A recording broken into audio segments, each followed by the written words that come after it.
science delusion is the belief that science already understands the nature of reality in principle, leaving only the details to be filled in. This is a very widespread belief in our society. It's the kind of belief system of people who say, I don't believe in God, I believe in science. It's a belief system which has now been spread to the entire world. But there's a conflict in the heart of science between science as a method of inquiry based on reason, evidence, hypothesis, and collective investigation, and science as a belief system or a worldview. And unfortunately, the worldview aspect of science has come to inhibit and constrict the free inquiry, which is the very lifeblood of the scientific endeavor. Since the late 19th century, science has been conducted under the aspect of a belief system or worldview, which is essentially that of materialism, philosophical materialism. And the sciences are now wholly owned subsidiaries of the materialist worldview. I think that as we break out of it, the sciences will be regenerated. What I do in my book, The Science Delusion, which is called Science Set Free in the United States, is take the 10 dogmas or assumptions of science and turn them into questions, seeing how well they stand up if you look at them scientifically.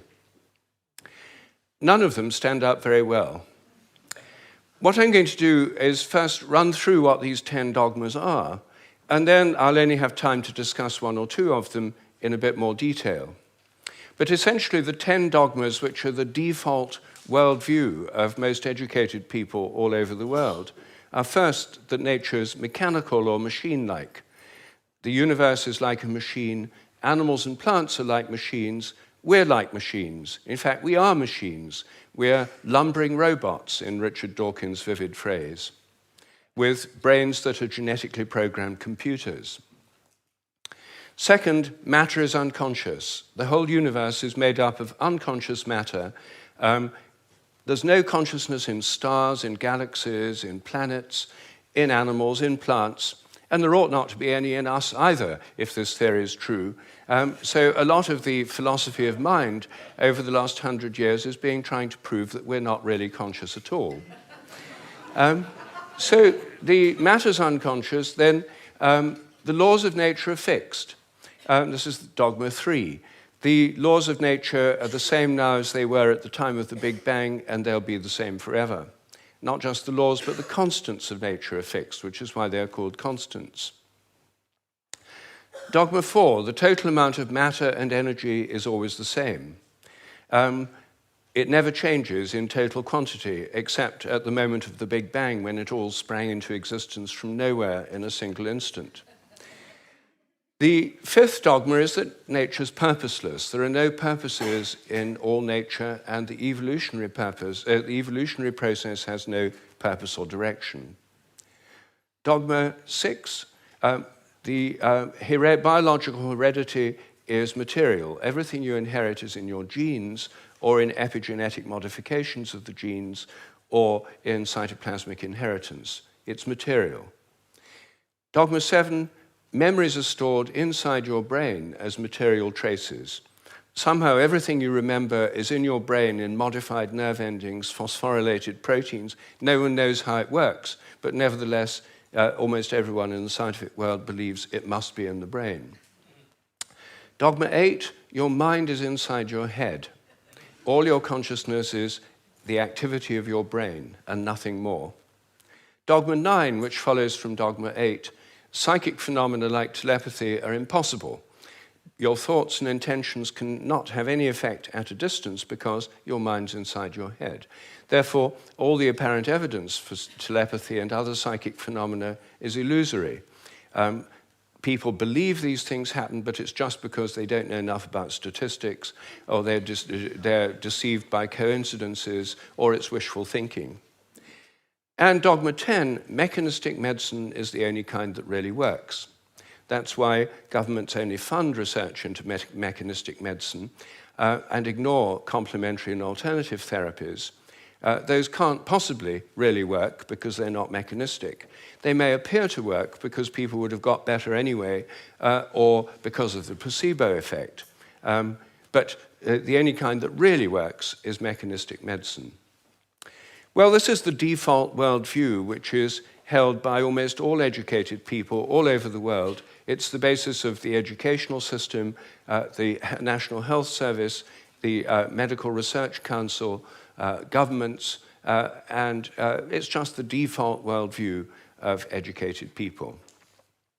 But I think every one of these dogmas is very, very questionable. And when you look at it, they fall apart. I'm going to take first the idea that the laws of nature are fixed. This is a hangover from an older worldview before the 1960s, when the Big Bang theory came in. People thought that the whole universe was eternal, governed by eternal mathematical laws. When the Big Bang came in, then that assumption continued, even though the Big Bang revealed a universe that's radically evolutionary, about 14 billion years old, growing and developing and evolving for 14 billion years, growing and cooling, and more structures and patterns appear within it. But the idea is all the laws of nature were completely fixed at the moment of the Big Bang, like a cosmic Napoleonic code. As my friend Terence McKenna used to say, modern science is based on the principle, give us one free miracle and we'll explain the rest. And the one free miracle is the appearance of all the matter and energy in the universe and all the laws that govern it from nothing in a single instant. Well, in an evolutionary universe, why shouldn't the laws themselves evolve? After all, human laws do, and the idea of laws of nature is based on a metaphor with human laws. It's a very anthropocentric metaphor. Only humans have laws. In fact, only civilized societies have laws. As C.S. Lewis once said, to say that a stone falls to earth because it's obeying a law makes it a man and even a citizen. It's a metaphor that we've got so used to, we forget it's a metaphor. In an evolving universe, I think a much better idea is the idea of habits. I think the habits of nature evolve. The regularities of nature are essentially habitual. This was an idea put forward at the beginning of the 20th century by the American philosopher C.S. Peirce. And it's an idea which various other philosophers have entertained, and it's one which I myself have developed into a scientific hypothesis, the hypothesis of morphic resonance, which is the basis of these evolving habits. According to this hypothesis, everything in nature has a kind of collective memory. Resonance occurs on the basis of similarity. As a young giraffe embryo grows in its mother's womb, it tunes in to the morphic resonance of previous giraffes. It draws on that collective memory. It grows like a giraffe and it behaves like a giraffe because it's drawing on this collective memory. It has to have the right genes to make the right proteins, but genes, in my view, are grossly overrated. They only account for the proteins that the organism can make, not the shape or the form or the behavior. Every species has a kind of collective memory. Even crystals do. This theory predicts that if you make a new kind of crystal for the first time, the very first time you make it, it won't have an existing habit. But once it crystallizes, then the next time you make it, there'll be an influence from the first crystals to the second ones all over the world by morphic resonance. It'll crystallize a bit easier. The third time, there'll be an influence from the first and second crystals. There is, in fact, good evidence that new compounds get easier to crystallize all around the world, just as this theory would predict. It also predicts that if you train animals to learn a new trick, for example, rats learn a new trick in London, then all around the world, rats of the same breed should learn the same trick quicker just because the rats have learned it here. And surprisingly, there's already evidence that this actually happens. Anyway, that's my own hypothesis in a nutshell of morphic resonance. Everything depends on evolving habits, not on fixed laws. But I want to spend a few moments on the constants of nature too, because these are, again, assumed to be constant. Things like the gravitational constant, the speed of light, are called the fundamental constants. Are they really constant? Well, when I got interested in this question, I tried to find out. they're given in physics handbooks.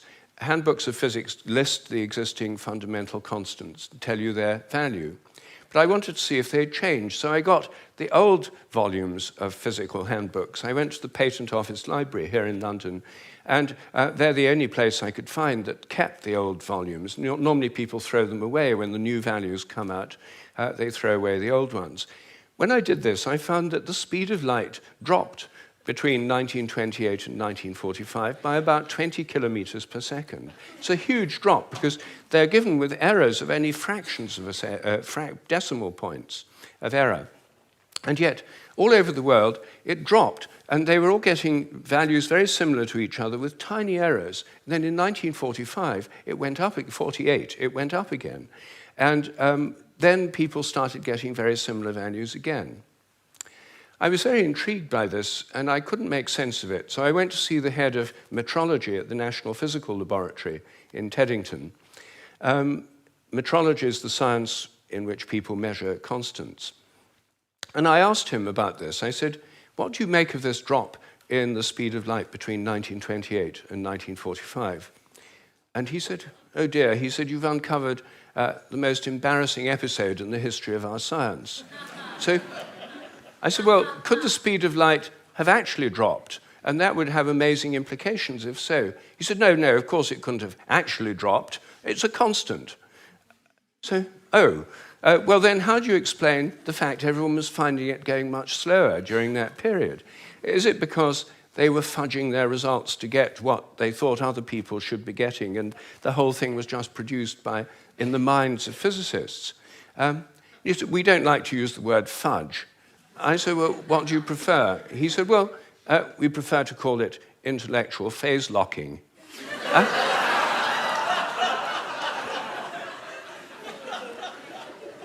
So I said, well, if it was going on then, how can we be so sure it's not going on today?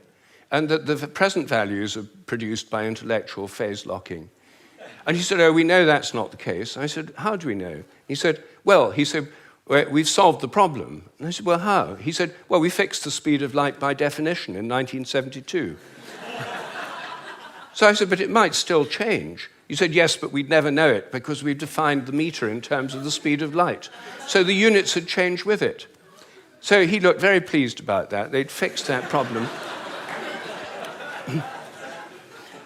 But I said, well, then what about big G? The gravitational constant, known in the trade as big G, is written with a capital G, Newton's universal gravitational constant. That's varied by more than 1.3% in recent years. And it seems to vary from place to place and from time to time. And he said, oh, well, those are just errors. And unfortunately, there are quite big errors with big G. So I said, well, what if it's really changing? I mean, perhaps it is really changing. And then I looked at how they do it. What happens is they measure it in different labs. They get different values on different days, and then they average them. And then other labs around the world do the same, and they come out usually with a rather different average. And then the International Committee on Metrology meets every 10 years or so and average the ones from labs around the world to come up with the value of big G. But what if G were actually fluctuating? What if it changed? There's already evidence, actually, that it changes throughout the day and throughout the year. What if the Earth, as it moves through the galactic environment, went through patches of dark matter or other environmental factors that could alter it? Maybe they all change together. What if these errors are going up together and down together? For more than 10 years, I've been trying to persuade metrologists to look at the raw data. In fact, I'm now trying to persuade them to put it online on the internet with the dates and the actual measurements and see if they're correlated, to see if they're all up at one time, all down at another. If so, they might be fluctuating together, and that would tell us something very, very interesting. But no one has done this. They haven't done it because G is a constant. There's no point looking for changes. You see, here's a very simple example of where a dogmatic assumption actually inhibits inquiry. I myself think that the constants may vary quite considerably, within narrow limits, but they may all be varying. And I think the day will come when scientific journals like Nature have a weekly report on the constants, like stock market reports in newspapers. You know, this week, big G was slightly up, the charge on the electron was down, the speed of light held steady, and so on. That's one area, just one area where I think thinking less dogmatically could open things up. One of the biggest areas is the nature of the mind. This is the most unsolved problem, as Graham just said, that science simply can't deal with the fact we're conscious. And it can't deal with the fact that our thoughts don't seem to be inside our brains. Our experiences don't all seem to be inside our brain. Your image of me now doesn't seem to be inside your brain, yet the official view is there's a little Rupert somewhere inside your head, and everything else in this room is inside your head. Your experience is inside your brain. I'm suggesting actually that vision involves an outward projection of images. What you're seeing is in your mind but not inside your head. Our minds are extended beyond our brains in the simplest act of perception. I think that we project out the images we're seeing, and these images touch what we're looking at. If I look at you from behind, you don't know I'm there. Could I affect you? Could you feel my gaze? There's a great deal of evidence that people can. The sense of being stared at is an extremely common experience, and recent experimental research suggests it's real. Animals seem to have it too. I think it probably evolved in the context of predator-prey relationships. Prey animals that could feel the gaze of a predator would survive better than those that couldn't. This would lead to a whole new way of thinking about ecological relationships between predators and prey, also about the extent of our minds. If we look at distant stars, I think our minds reach out in a sense to touch those stars and literally extend out over astronomical distances. They're not just inside our heads. Now, it may seem astonishing that this is a topic of debate in the 21st century. We know so little about our own minds that where our images are is a hot topic of debate within consciousness studies right now. I don't have time to deal with any more of these dogmas, but every single one of them is questionable. If one questions it, new forms of research, new possibilities open up. And I think as we question these dogmas that have held back science so long, science will undergo a reflowering, a renaissance. I'm a total believer in the importance of science. I've spent my whole life as a research scientist, my whole career. But I think by moving beyond these dogmas, it can be regenerated. Once again, it can become interesting and, I hope, life-affirming. Thank you.